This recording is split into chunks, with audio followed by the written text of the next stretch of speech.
Pakistan stock data channel में खुशामदीद। उम्मीद है आप खैरियत से होंगे। चैनल में कुछ लोग तो पुराने होते हैं, लेकिन कुछ लोग नए भी आते हैं। तो उनके लिए एक बात बतानी मकसूद है। जो डेली एनालिसिस होता है वो तो दिन गुजरने के साथ साथ पुराना होता जाता है, लेकिन कुछ ऐसी वीडियोस होती हैं जिसमें इंफॉर्मेशन है वो हमेशा देखी जा सकती है और उससे सीख भी हासिल की जा सकती है। तो उसके लिए हमारे चैनल की अगर आप प्लेलिस्ट में आ जाएं तो इसमें डिफरेंट किस्म की आप देख सकते हैं वीडियोस। ये जो सबसे पहली प्लेलिस्ट है ये मुख्तलिफ कंपनीज के एनुअल रिपोर्ट्स का रिव्यू है। ये भी हर साल बाद पुराना होता जाता है, लेकिन फिर भी इसमें लर्निंग मौजूद है। नेक्स्ट प्लेलिस्ट में हमने पीओएल की एनुअल रिपोर्ट को सैंपल के तौर पे इस्तेमाल किया और उसका मुकम्मल जायजा लिया, यानी कि उसका चेयरमैन रिव्यू भी पूरा पढ़ा, डायरेक्टर्स रिपोर्ट भी पूरी पढ़ी और फिर उसके ऊपर एक असेसमेंट दी। तो अगर कोई लर्निंग पर्पज इसके लिए वो देखना चाहता है, फिर पूरे फाइनेंशियल्स का असेसमेंट किया, रेशियोज का एनालिसिस किया, तो वो आप इधर कभी भी सीखने की नीयत से देखना चाहें तो देख सकते हैं। ये डेली मार्केट की प्लेलिस्ट है। उसके बाद डिविडेंड सीरीज 2023 और डिविडेंड सीरीज ये 2022 हमने बनाई हुई हैं। 22 अब पुरानी हो गई है, लर्निंग के लिए वो भी देख सकते हैं, लेकिन 23 को आप देख सकते हैं कि वहां पे हमने असेसमेंट की, किस बेसिस पे की, उन शेयर्स का अब क्या स्टेटस है और आगे क्या होगा। One of the most important playlist हमारी है कि हमने ऐसे लोगों के लिए जो फाइनेंस की बिल्कुल जानकारी नहीं रखते, finance for non finance person course पूरा का पूरा डिजाइन किया है, जो 4 से 5 मॉड्यूल्स पे मुश्तमिल है। तो आप में से वो लोग जिन्होंने फाइनेंस स्टडी नहीं किया हुआ और वो फाइनेंस की जानकारी हासिल करना चाहते हैं, तो ये कोर्स उनके लिए है। फिर हमारी ये सीरीज थी पोर्टफोलियो मैनेजमेंट सीरीज। ये भी हमने तकरीबन 2 साल पहले शुरू की थी और इसकी सबसे इंपॉर्टेंट एपिसोड है एपिसोड नंबर 1, जिसमें हमने कुछ रूल सेट किए हैं कि जब हमने अपना पोर्टफोलियो बिल्ड करना हो तो वो कैसे करना चाहिए। फिर उसके बाद हमने एग्जाम्पल के तौर पे हर 1-2 महीने बाद कुछ शेयर्स उसमें खरीदे थे, उनका स्टेटस चेक करते थे, उसमें बाइंग और सेलिंग एग्जाम्पल के तौर पे करते थे और फिर देखते थे कि हम अब प्रॉफिट में हैं या लॉस में हैं। तो पूरा का पूरा सीरीज की एपिसोड्स देख के आप इसको स्टडी कर सकते हैं, को आपको अंदाजा हो सकता है कि किस तरह के शेयर्स में इन्वेस्टमेंट करनी चाहिए और उनमें कितना प्रॉफिट या कितना नुकसान हो सकता है। फिर जो हम कुछ सेक्टर्स के ऊपर अलग अलग वीडियोस बनाते हैं, इस प्लेलिस्ट के अंदर हम उनको पार्क कर देते हैं, जिसमें पावर सेक्टर का भी हो सकता है, शुगर सेक्टर का भी है, टेक्सटाइल सेक्टर का भी एक जमाने में किया था, तो वो इस किस्म की वीडियोस यहाँ पे आपको पुरानी मिल सकती हैं। और फिर कुछ स्टॉक मार्केट की एजुकेशनल वीडियोस हैं, जैसे कि स्टॉक मार्केट क्या है, किस तरह चलती है, बायबैक शेयर क्या होता है, ये राइट्स वगैरह में। तो वो इसमें हमने रखे हुए हैं और ये भी वो वीडियोस हैं जो सदाबहार वीडियोस हैं, जो आप बाद में भी कभी भी देखना चाहें तो देख सकते हैं। और फिर कभी कभी हमसे लोग सवाल करते हैं कि भाई इस शेयर के बारे में बता दें, उस शेयर के बारे में बता दें। हम काफी शेयर्स को, अच्छे शेयर्स को खास तौर पे कवर करते रहते हैं, यानी कि डिविडेंड बेस्ड शेयर्स को या ब्लू चिप कंपनीज को।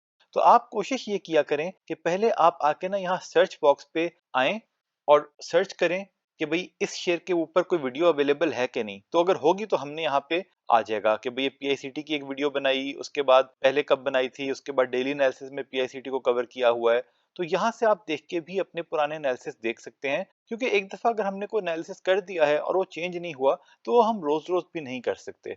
बहरहाल बताने का मकसद ये था कि हमारे चैनल की प्लेलिस्ट पे कुछ ऐसी वीडियोस हैं जो लर्निंग पर्पजेस के लिए हैं, और आप सीखना चाहें या शेयर्स के बारे में इंफॉर्मेशन ज़्यादा हासिल करना चाहें तो यहाँ से आप उनको एक्सेस कर सकते हैं। लेकिन हमारे चैनल पे सिर्फ फंडामेंटल से एसोसिएटेड वीडियोस होती हैं या लॉजिक और फैक्ट्स की बेसिस पे कुछ वीडियोस होती हैं। टेक्निकल एनालिसिस आपको यहाँ पे नहीं मिलेगा। मार्केट का फीलर लेते हैं। आज की मार्केट का क्या फीलर लें, फिर तबाही मचा दी। और आज की मार्केट को देख के तो ऐसा नहीं लग रहा कि अब ये यहाँ से कोई बड़ी करेक्शन आने वाली है। तो देखें क्या करते हैं।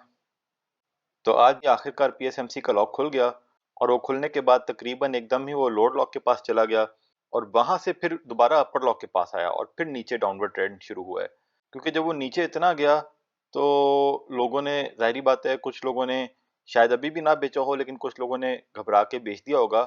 अच्छा खासा प्रॉफिट तो उन्होंने हासिल कर लिया है, तो अब उन्हें टेंशन नहीं होनी चाहिए, जिनके पास ये था, इत्तेफाक जिनका था कि वो इसमें बैठे हुए थे। और लेकिन जब दोबारा ये ऊपर अपर लॉक के पास गया है तो ये थोड़ी सी जो है ना साजिशी मूव लग रही थी। लोग सोच रहे होंगे कि फिर अपर कैप लगने वाला है, फिर लोगों ने यहाँ पे हो सकता है कुछ ने खरीद लिया हो, लेकिन उसके बाद से फिर नीचे ही रहा। देखिए, हम इसमें कुछ नहीं कह सकते कि ये कहाँ तक जाएगा, ये यहीं पे रुक जाएगा और फिर नीचे आएगा या ऊपर जाएगा। लेकिन बेहतर यही है कि जिन्होंने खास तौर पे 144 के आसपास लिया हुआ था, वो मतलब और क्या चाहते हैं? अगर ऊपर चला भी गया यहाँ से, तो आपको और कितने फीसद मुनाफा हो जाएगा? तो बेहतर है अपने प्रॉफिट को सिक्योर करें। तो इस रेट पर ये शेयर खरीदने के लिए हम तो किसी को रिकमेंड नहीं कर सकते भाई। ALTN का कल डिविडेंड आना है, देखें कितना आता है। और ये 19 से 20 के दरमियान ही अभी लटका हुआ है। हम आमतौर पे टेक्निकल्स को फॉलो नहीं करते, लेकिन जैसा हमने जिक्र किया था, LPL की रेजिस्टेंस 17 के आसपास टेक्निकल एनालिसिस के मुताबिक है, तो ये उससे नीचे ही अभी है, वहीं पे ऊपर नीचे हो रहा है।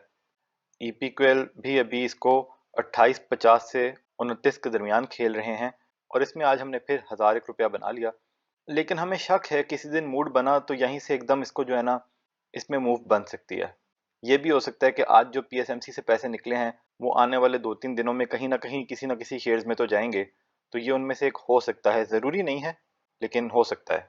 लेकिन ये भी हो सकता है कि डाउनवर्ड मूव बन जाए, वो गारंटी नहीं होती, लेकिन हमें फिर भी लग रहा है कि यहाँ से नीचे अभी ये जाने का इसका मूड नहीं लग रहा। और overall power sector upward trend में ही है। NPL को तकरीबन आज कैप लग गया, तो ये भी काफ़ी ऊपर चला गया, लेकिन ऊपर से नीचे नहीं आ रहा अब। और एक अजीब सी बात है कि जो नीचे वाले हैं उनको नीचे रखा हुआ है, और जो ऊपर वाले हैं उनको ज़्यादा ऊपर ले जाते हैं। तो ये इस तरह चलता रहता है। वैसे तो ये शेयर बहुत अच्छा है, फिर भी इसमें ज़्यादा मूव बन रही है, बाकियों में उतनी नहीं बन रही। लेकिन फिर भी ये पता कोई नहीं होता कौन से को ऊपर कर दें कौन से को नीचे, लेकिन आज इसमें मूव बनी। सर्किट ब्रेकर्स को देखें तो काफ़ी सारी कंपनियां इसमें फिर लगा उनको। ये SEPL के बारे में कहीं से हमने सुना था कि शायद इनको इलेक्शन के पेपर्स वगैरह ये बनाएंगे तो उनको वहां से रेवेन्यू मिलेगा, तो इसमें शायद कुछ मूव इस वजह से बनी हुई है। तो आप देखना चाहें तो देख लें, हमने तो अभी इसमें कुछ नहीं किया हुआ। और टेक्सटाइल सेक्टर के बहुत से शेयर्स में कैप्स लग रहे हैं, वो कॉटन की अच्छी प्रोडक्शन को लेके। लेकिन हमारा अभी कोई इतना इरादा नहीं है, क्योंकि देखें हर शेयर से आप कमा नहीं सकते, हर सेक्टर से आप कमा नहीं सकते। अब ये भी हो सकता है कि इनमें कैप्स कंटिन्यू रहें, और ये भी हो सकता है कि 1-2 दिन बाद से ही नीचे का ट्रेंड शुरू हो जाए। तो वो इट्स एनीबॉडीज गेस। आपको बेहतर लग रहा है तो देख लें। लोअर कैप में भी कुछ खास नहीं। रिजल्ट्स देख लेते हैं। ज़हूर कॉटन ऐसे ही है, फारिग। डेटा एग्रो ये भी बस ऐसे ही है। चकवाल स्पिनिंग फारिग। कोहिनूर स्पिनिंग फारिग।